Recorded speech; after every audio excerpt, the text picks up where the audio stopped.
우리 지난 시간에는 에베소를 거쳐서 만약 하나님의 뜻이면 다시 돌아오겠다라는 그 약속을 하고 바울은 수리아 안디옥으로 떠나게 됩니다. 즉 2차 전도 여행을 마치게 되었다라는 뜻이죠. 오늘 본문을 시작으로 하여서 3차 전도 여행이 시작되는데요. 2차 전도 여행 때에 돌아보았던, 또 1차 전도 여행 때에도 교회를 세웠던 그곳을 향하여서 다시 순회 탐방을 하게 됩니다. 교회를 탐방하면서 순회하면서 사도 바울이 가졌던 목적은 무엇일까요? 그것은 바로 교회를 굳건하게 세우는 것입니다. 굳건하게 세우는 것. 교회는 그냥 존재만 하는 것이 아니라 성장해야 하며 굳건해야 합니다. 교회는 어떠해야 된다고요? 성장해야 하며 굳건해야 합니다. 23절 말씀을 함께 읽겠습니다. 시작. 얼마 있다가 떠나 갈라디아와 부르기아 땅을 차례로 다니며 모든 제자를 굳건하게 하니라. 얼마 있다가, 즉 사도 바울이 2차 전도여행을 마치고 수리 안디옥으로 복귀하여서 약 3, 4년 정도의 여행 동안에 쌓였던 피로가 있었을 텐데 좀 더 쉬어도 괜찮은데 오래 쉬지 않고 바로 떠났다는 것이죠. 왜 바로 떠났을까요?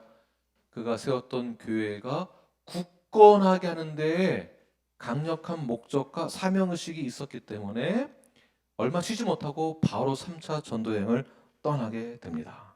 어디로 떠났습니까? 갈라디아와 부르기아.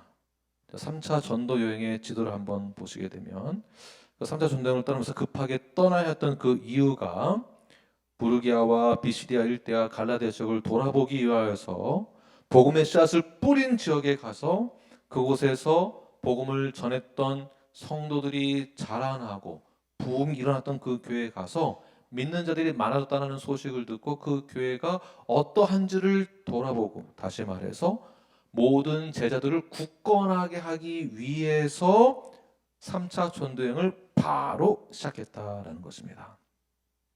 여기서 우리가 자세히 돌아봐야 할 것이 있습니다. 선교라고 해서 복음만 전하는 것이 아닙니다.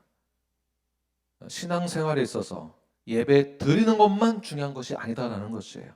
예배나 의식의 중요성, 찬양, 교제 중요합니다. 그러나 이것만이 다가 아니다라는 것이에요. 그렇다면 무엇이 중요한 것일까요?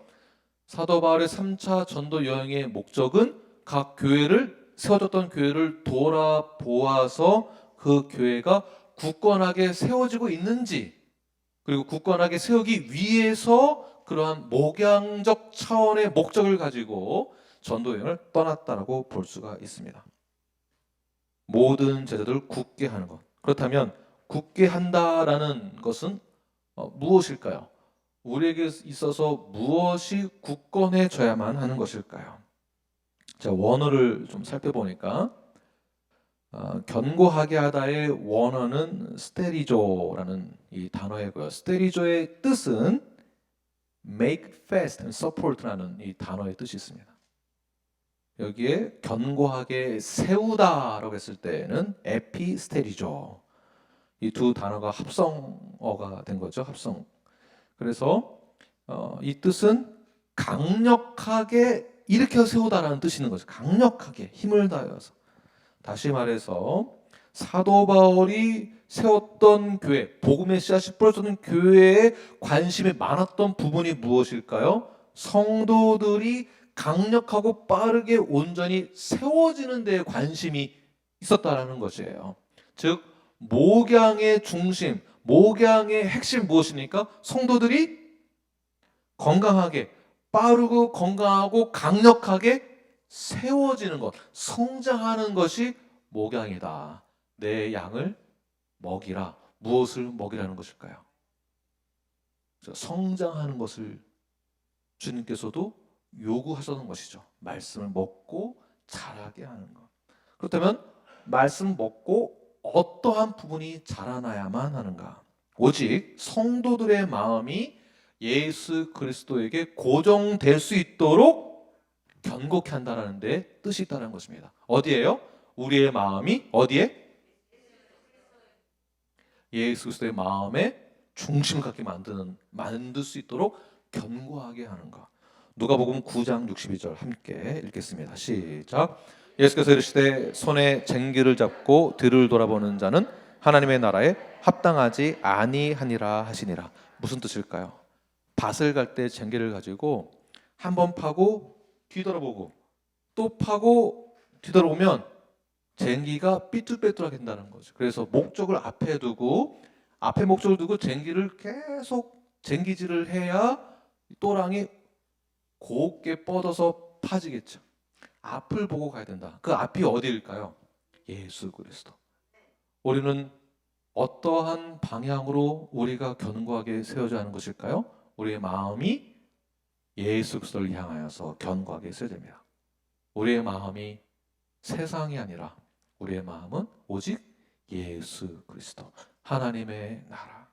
성도의 마음은 오직 예수 그리스도 중심으로 고정되어야 하는 것을 사도 바울이 가르치고 있습니다. 그래서 사도 바울은 성도들이 온전히 강건하여지고 견고하게 세워질 수 있도록 마음을 다하여서 그의 생명을 다하여서 교회를 세우는 데에 모든 것을 쏟아부었습니다. 교회를 세운다, 건물을 짓는다가 아니라 성도들의 성장을 위해서 생명을 다했다는 거죠.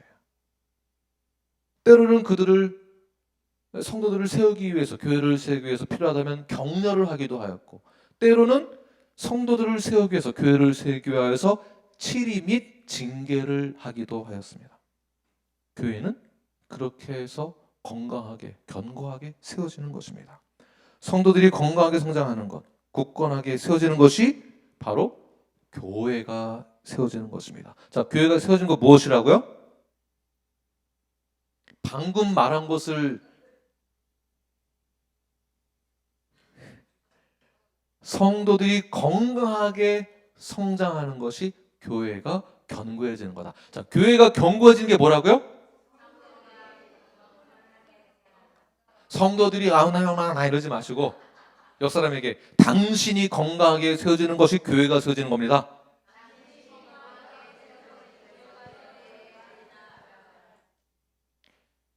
신약 성경에서만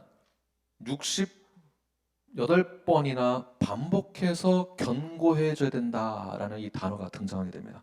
그만큼 사도들에게 있어서도 베드로 전후서에서나 바울의 서신서에서나 복음서에서도 견고하게 하는 것에 대한 초점이 있다라는 것이죠. 견고하게 하는 것.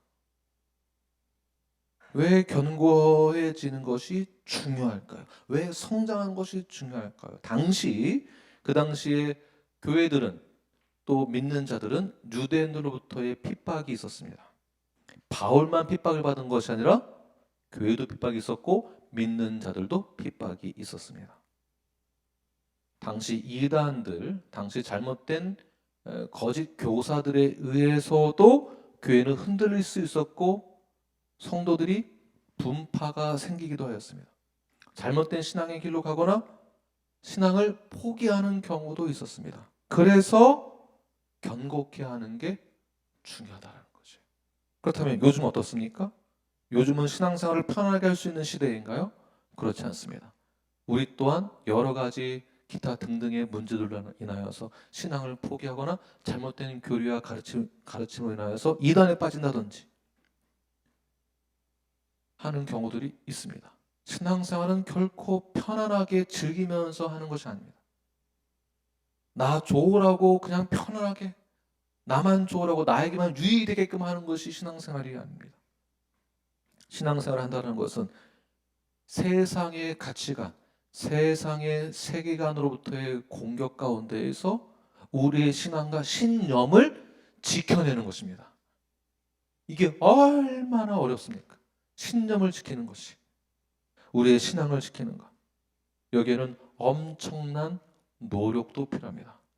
은혜를 받았다, 구원을 받는 것은 우리의 힘으로 얻을 수 있는 것은 아니지만 구원 그 이후에는 우리가 신앙을 지키고 믿음을 지키고 신념을 지키는 것은 엄청난 우리의 각 개인의 노력이 필요하다는 것이죠. 그래서 사도 바울이 견고하게 하는데 최선을 다했다는 것입니다. 우리는 예수님 잘 믿고 구원받고 천국 가면 그만이다라는 것만 생각하는데, 예배만 잘 드리면 된다 이것만 생각하시는데 절대 그렇지가 않습니다. 하나님은 우리가 하나님의 사랑의 대상으로서 자라나기를 원하십니다. 같은 수준이 되기를 원하십니다. 예전에는 죄의 노예였었고 악행을 일삼는 죄인이었었지만 이제는 하나님의 사랑의 대상이 되었습니다. 예수님의 거룩한 신부가 되었습니다. 그렇다면 우리는 구원 그 이후의 삶은 어떠한 삶을 살아가야 하는 것일까요? 바로 성장해야 한다는 것이에요. 성장을 해야 합니다. 성별되고 거룩해져야 합니다. 그래서 성화를 이뤄 나아가는 것에 대해서 여기에 초점을 저들이 가지고 있어야 하는 것이고요. 더 나아가서 우리가 하나님의 사랑의 대상이 되었다라는 것에 대한 인식을 하고 하나님의 자녀로서의 삶을 살아가도록 건강한 뉴라이프 성도가 되도록, 그래서 제자 훈련을 받는 것이며 제자 훈련을 실행하는 것이고, 성경의 힘, 건강 교회를 세우기 위한 나인막스라든지 기타 등등 셈이라든지, 그래서 페이스 앤 메시지를 공부한다든지 언약식을 한다든지 견고케 하기 위함으로, 성화를 이루기 위한 목적으로 이러한 사역을, 이러한 가르침을 교회에서 견고케 하기 위하여서 하고 있는 것입니다. 왜 그럴까요? 우리가 거룩한 신부이기 때문에 그 직분에 걸맞는 위치에 서기 위해서는 우리가 견고해져야만 하는 것입니다. 교회는 그냥 예배만 드리기 위해서 모이는 장소가 아닙니다. 교회는 양육이 있습니다. 이 말은 양육을 받아야 한다는 뜻입니다. 왜? 견고해지기 위해서. 교회는 양육을 하는 곳입니다. 예배만 드리는 곳이 교회가 아닙니다. 예배는 어디서나 드려야만 하는 것입니다. 교회는 하나님 만나러 오는 장소가 아닙니다. 하나님은 어디에서나 만날 수 있습니다. 교회에서만 만나는 게 아니에요. 교회는 양육이 있습니다. 예배도 있습니다. 영성 관리도 받아야 됩니다. 여러분 피부 관리 받으시죠? 안 받으시나요? 우리 작은 아들은 피부 관리를 얼마나 잘하는지 모릅니다. 엄마보다 스킨 로션이 더 많은 것 같아요. 이렇게 관리하는 것처럼 우리의 영성 관리, 마음의 관리, 신앙의 관리, 신념, 모든 것을 관리를 우리가 해야 됩니다. 관리를. 그래서 영적인 성도의 사랑의 교제도 필요하고, 그래서 기도회도 하고, 아침 토요 아침 기도 모임도 있고, 제자 훈련도 하고, 때로는 리트릿에 가서도 우리가 쉼을 얻지만 그곳에 가서 말씀도 듣고, 특별한 어떤 순서도 갖기도 하고, 영적인 충전도 갖기도 하고. 우리 목회자들도 마찬가지입니다. 그냥 교회 와서 죽으라고 일만 하는 것이 아닙니다. 목회자들도 이 관리를 끊임없이 해야 됩니다. 끊임없이.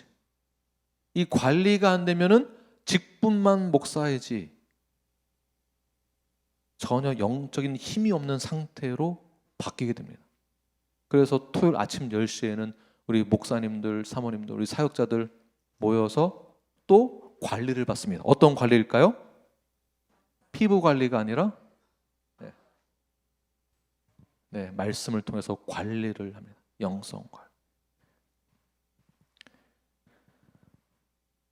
성경 말씀을 통해서 훈련이 이루어지고, 그래서 순종을 배우게 되고 순종을 하게 되고, 이렇게 해서 우리는 하나님의 사랑의 대상에 맞는 그런 영적 상태로 성장하게 되는 것, 이것을 하나님이 원하신다라는 것입니다. 그래서 사도 바울은 교회를 돌아보면서 어떻게 했다고요? 굳건하게 했다. 견고하게 했다. 어떻게? 성도의 마음을 예수 그리스도에게 향하도록. 이것이 사도 바울의 가장 중요한 선교의 목적이었고 사도 바울의 사명이었습니다. 마태복음 28장 19절 20절 말씀에서 마지막에 가르쳐 지키게 하라. 제자 삼고 침례를 주는 것뿐만이 아니라 무엇을 하라고요? 가르쳐. 우리는 침례 주는 것만, 복음 전해서 제자 삼는 것만 생각했는데 어디까지 가야 되는 것일까요? 가르쳐 지키게 하는 것까지 가는. 그 선교지에서의 복음 전함과 복음 전환한 뒤에 지속적인 피부 관리가 아닌 영성 관리를 위한 교육이 필요하겠죠. 이런 차원에서 선교지에서의 신학 교육, 재교육, 훈련 중요할까요? 중요하지 않을까요? 중요한 것입니다. 저희 교회는 어떠한 역사에 의하여 상처이긴 하지만 사실은 그 방법이 틀린 것은 절대 아닙니다. 중요한 것입니다. 두 번째로 사도 바울이 했던 사역 중에 하나가 무엇입니까? 예수는 그리스도라고 증언하게 하는 이 사역을 하게 되는데요. 여기에 중요한 인물이 또 등장하게 됩니다. 24절 말씀을 함께 읽겠습니다. 시작. 알렉산드리아에서 난 아볼로라 하는 유대인이 에베소에 이르니 이 사람은 언변이 좋고 성경에 능통한 자라. 에베소에 당도했을 때 알렉산드리아 출신 아볼로가 여기에 처음 등장하게 되는데, 여기서 알렉산드리아가 어떤 곳인지, 아볼로가 이곳에서 어떻게 자라났는지를 우리가 연구해 볼 필요성이 있습니다. 제가 간단하게 조사를 해 보았는데요. 알렉산드리아는 오늘날의 이제 이집트를 말하고 있고요. 알렉산드리아는 동방과 서방을 그 당시에 연결해준 교차로 역할을 했습니다. 아주 중요한, 여기에 가장 큰 도서관이 있었고 이곳에서 우리 70인역이 나오게 되죠. 이곳에는 헬라 철학과 학문, 문화 그리고 경제의 중심지였고요.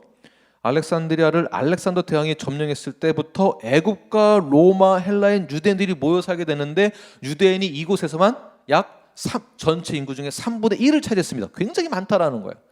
그러니까 그 유대인 중에 한 사람이 아볼로인 거예요. 그 아볼로가 어떠한 영향을 받았는가? 헬레니즘과 유대주의 융합된 철학이 이 알렉산드리아에서 등장하게 되는데, 이때 대표 융합 철학가가 바로 필로라는 사람입니다. 필로. 이 필로는 헬레니즘 유대의 성서 철학자예요. 철학학자. 플라톤과 아리스토텔레스와 스토아학파의 영향을 받은 사람인 동시에 이 사람이 최초의 융합 철학가로서 신앙과 철학적 이성을 연결시키는 그 학문을 만들었고 가르쳤는데, 그 가르침을 누가 받았는가? 필로의 가르침을 받은 사람이 바로 아볼로입니다. 다시 말해서 천재한테 배운 천재예요. 천재가 낳은 천재. 아볼로가 그만큼 수재라는 뜻입니다. 수재. 신앙과 철학적 이성을 융합한 헬라니즘과 유대주의 융합 철학 교육을 받은 자가 아볼로인데, 그러니까 이 사람은 24절 후반절 보게 되면 언변이 좋고 뭐라고요? 성경에 천재다. 천재다. 말도 잘하고 아는 것도 많은 천재다. 그러니까 아볼로 하면 학식적으로나 학문적으로나 논평이면 논평, 논쟁이면 논쟁, 여러 학문을 다 익히면서 동시에 구약에도 정통한 자. 어찌 보면 바울과 비슷한 점이 참 많은 것 같습니다. 25절 말씀 읽겠습니다. 시작. 그가 일찍이 주의 도를 배워 열심으로 예수에 가는 것을 자세히 말하며 가르치나 요한의 침례만 알 따름이라. 자세히 보시면 주의 도를 잘 배워서 잘 가르치는데 뭐가 빠졌다고요?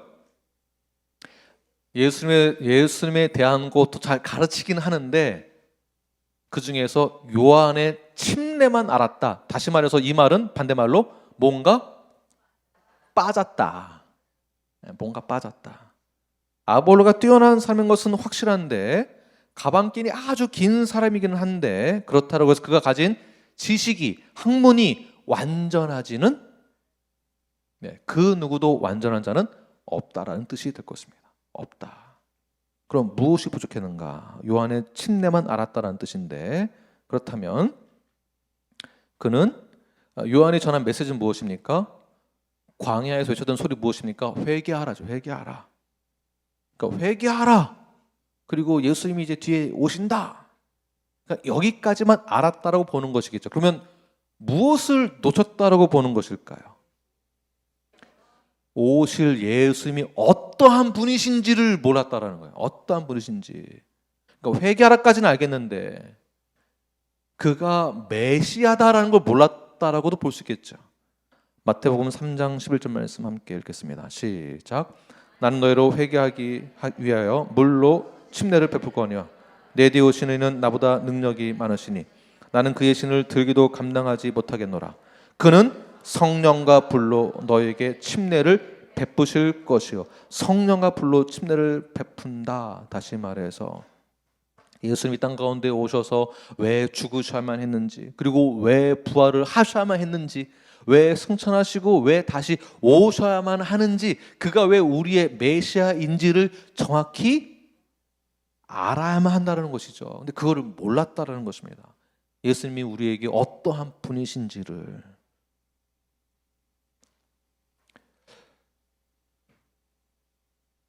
다시 말해서 우리가 이 시대에 제가 질문해 본다면, 여러분 구원에 대한 확신이 있으십니까? 라고 물어본다면, 그럼요, 구원에 대한 확신이 있습니다. 대답은 잘하시는데 그럼 구원은 무엇입니까? 이러면 이제 입을 다무신다는 게 문제입니다. 예수를 믿으십니까? 아멘, 믿습니다. 예수님은 당신에게 어떠한 분이십니까? 입을 다문다라는 게 문제다라는 것입니다. 교회 안에 우리가 이런 분들이 있을 수 있습니다. 나이로 보나 신앙 경력으로 보나 성경적 지식으로 보나 들은 것도 많고 연륜도 있는데 아볼로 같은 분들이 있을 수 있습니다. 이때 하나님은 마침 브루스길라와 아굴라가 에베소에 있었죠. 이들을 통해서 또 다른 방법을 역사하시는데요. 26절 함께 읽겠습니다. 시작. 그 회당에서 담대히 말하기 시작하거늘 브루스길라와 아굴라가 듣고 데려다가 하나님의 도를 더 정확하게 풀어 이르더라. 자, 회당에서 그가 누구일까요? 아볼로가 말씀을 전하는데 누가 들었다고요? 브루스길라와 아굴라가 들어보니까 복음을 전하긴 전하는데 반쪽짜리 복음만 전한다는 것을 바로 캐치했다는 것입니다. 대단하죠.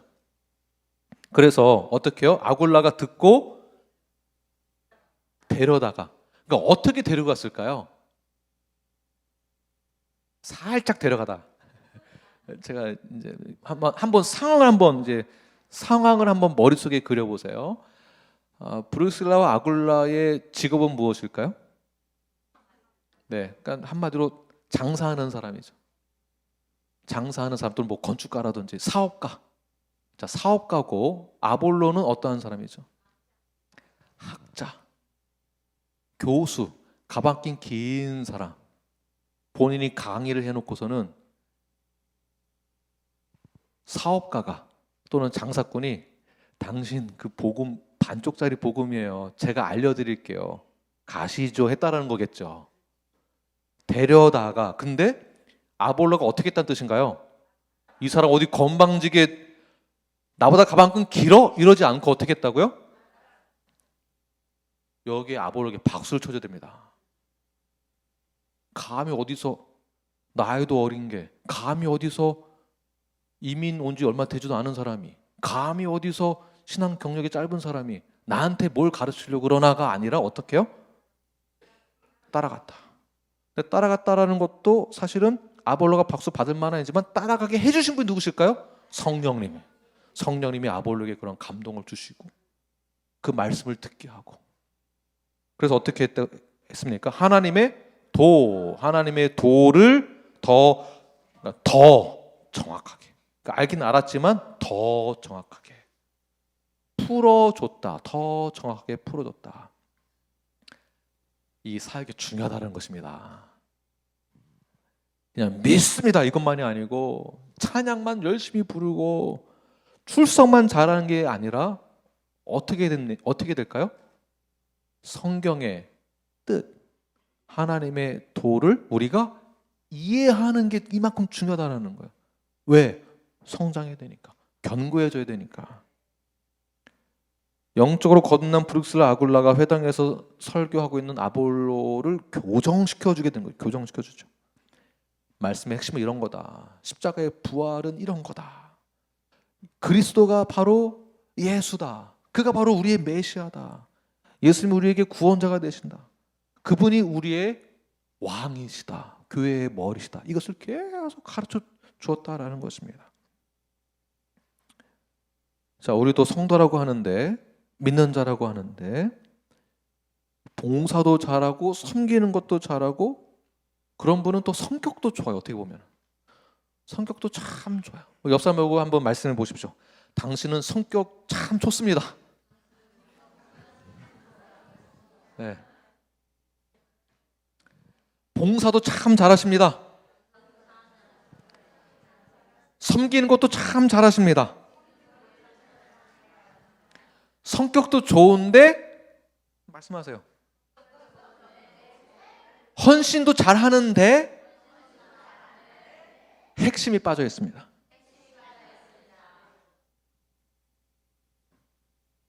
우리가 이 핵심을 놓치면 안 됩니다. 성격도 좋고 헌신도 잘하고 봉사도 잘하는데 이 핵심을 빠뜨리면 절대 안 됩니다. 이 말은 교회가 분위기도 좋고 뭐 사랑도 넘쳐나고 봉사도 잘하고 지역사회에서도 헌신도 잘하고 교회가 참 좋아요. 교회 너무 오고 싶고 너무 좋아. 분위기 너무 좋아. 그런데 핵심이 빠져 있어요. 그럼 교회일까요? 네. 아무리 큰 교회고 프로그램이 좋고 선교도 많이 하고 교회에 밥이 맛있어도 핵심이 빠져 있다면 건강하지 못한 교회입니다. 아니, 교회라고 보기 어렵습니다. 그러한 교회는 어떤 병에 걸렸다라고 봐야 됩니다. 병에 걸린 것이 진단을 받았다면 어떻게 될까요? 병을 치료해야 되는 것이죠. 치료할 때 칼로 짤 수도 있고 어떤 것을 제거해야만 하는 아픔을 겪을 수 있습니다. 치료받을 때에 통증이 뒤따른다는 것이에요.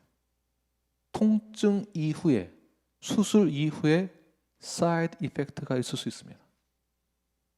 그렇다고 해서 사이드 이펙트가 무서워서 수술을 안 받으시겠습니까?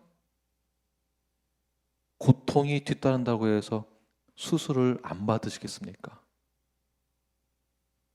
그래서 교회는 건강해지기 위해서는 아픔 또는 어떠한 고통을 감내해야만 하는 과정이 뒤따르게 되어 있습니다.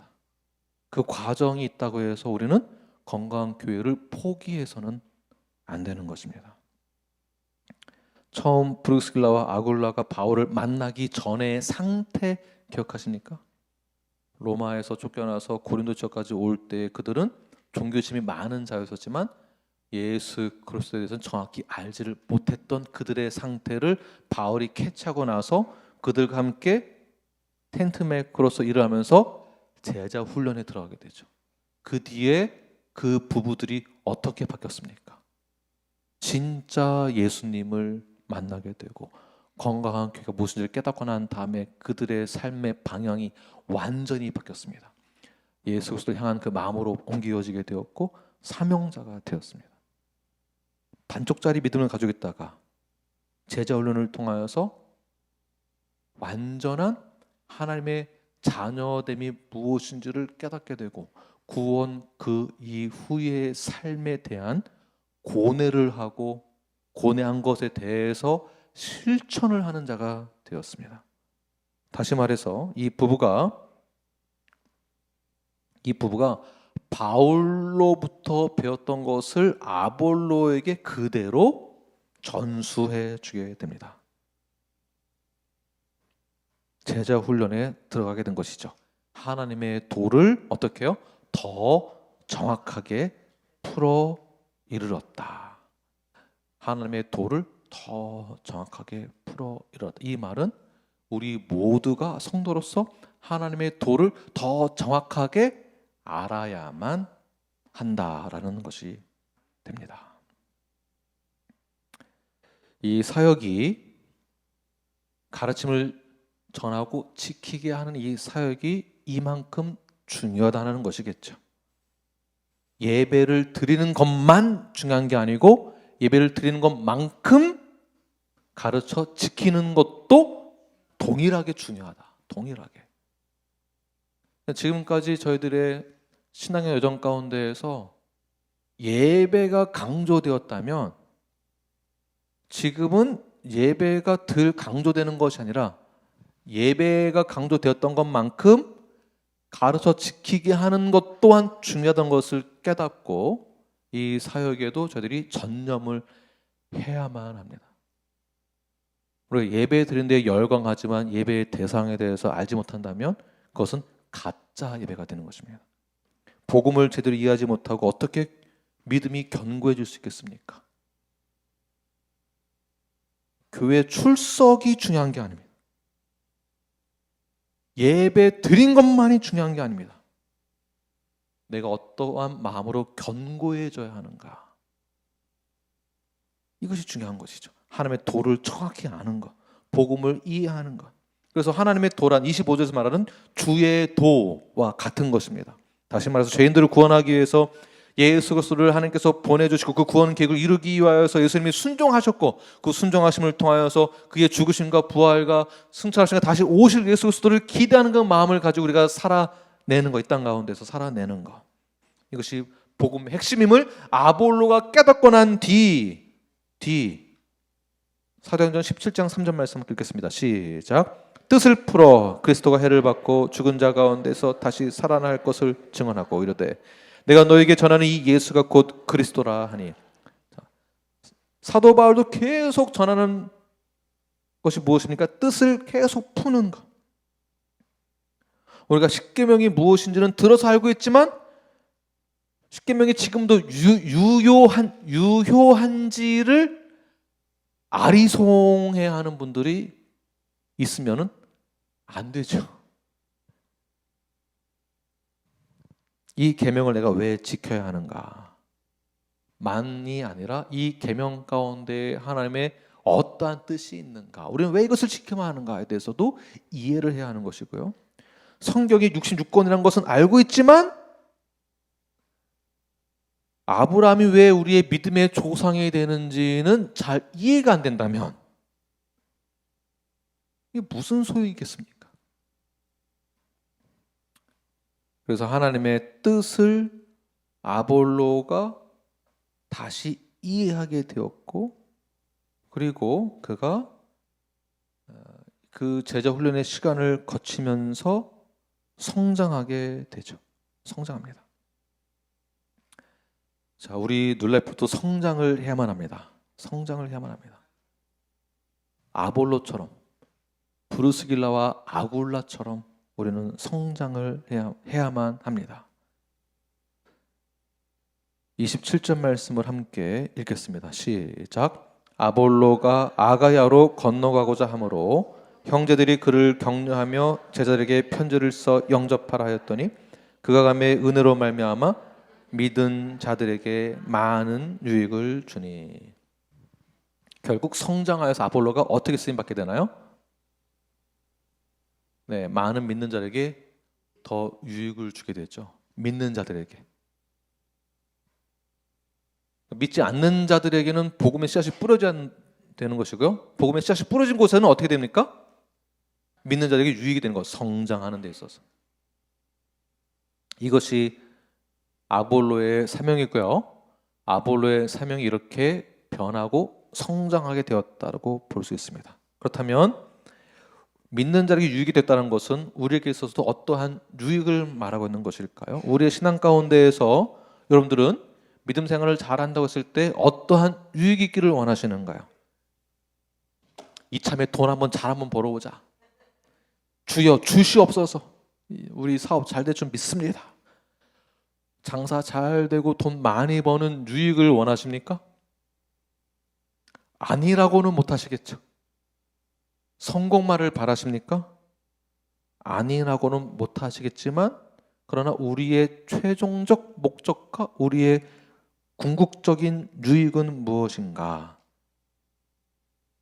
고린도 교회에 바울이 복음의 씨앗을 뿌린 다음에 아볼로를 통해서 그 교회가 성장했던 것처럼 우리에게 주는 큰 유익은 우리 개인의 성공만이 아니라 우리의 믿음이 성장하는.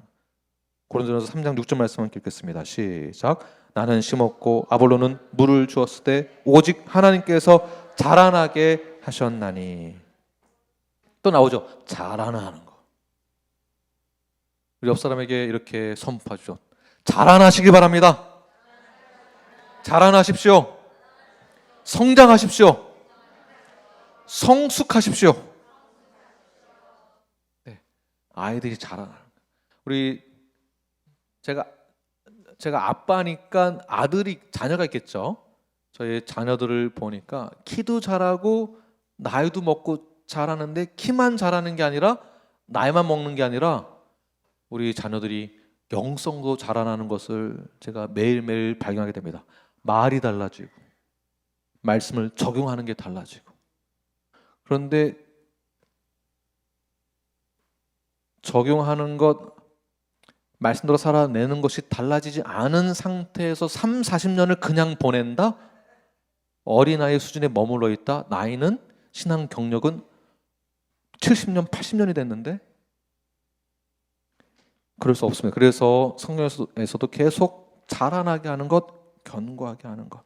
자, 이런 일들이 어떻게 가능한가? 어떻게 하면 견고하게 이렇게 자라날 수 있게 되는 것인가? 28절 말씀 읽겠습니다. 시작. 이는 성경으로서 예수는 그리스도라고 증언하여 공중 앞에서 힘있게 유대인의 말을 이김이노라. 아멘. 아볼로의 말이 바뀌었죠. 예수가 그리스도다. 이제야 반쪽짜리 복음에서 완전한 복음을 이해하고 그 복음을 그대로 증거하게 됩니다. 예수님을 가르치고 예수님을 전하고 증거하니까 자라나게 되는 거죠. 그러므로 건강한 목사, 선한 목자를 만나고 선한 목자와 함께 건강한 교회를 세워나가는 공동체 안에서 이 공동체가 건강하게 자라나기 위해서는 어떠한 연구와 어떠한 가르침과 어떠한 성장이 있어야 하는 것일까요? 예수님을 아는 것. 예수님이 나에게 어떠한 분이신가? 믿는 것과 동일하게 예수님에 대해서 알아가는 것. 구약의 모든 것의 초점이 어디를 향하여 가고 있습니까? 이 메시아가 바로 예수 그리스도다. 그것을 증명해내는 것. 건강한 교회로 성장한다는 것은 복음에 대한 이해를 하고 있어야 됩니다. 예수님에 대한 이해가 있어야 하며 예수님이 나에게 구원자이심을 선포하고 믿는 것이 건강한 교회로 성장하게 되는 비결이 되는 것입니다. 어딜 가든지 무엇을 하든지 건강한 성도로서 오직 예수 그리스도를 증거하시고 그리고 내가 견고하게 세워지겠노라 선포하시며 말씀 중심으로 성경 중심으로 살아내시는 저와 여러분이 되길 간절히 축원합니다. 기도하겠습니다.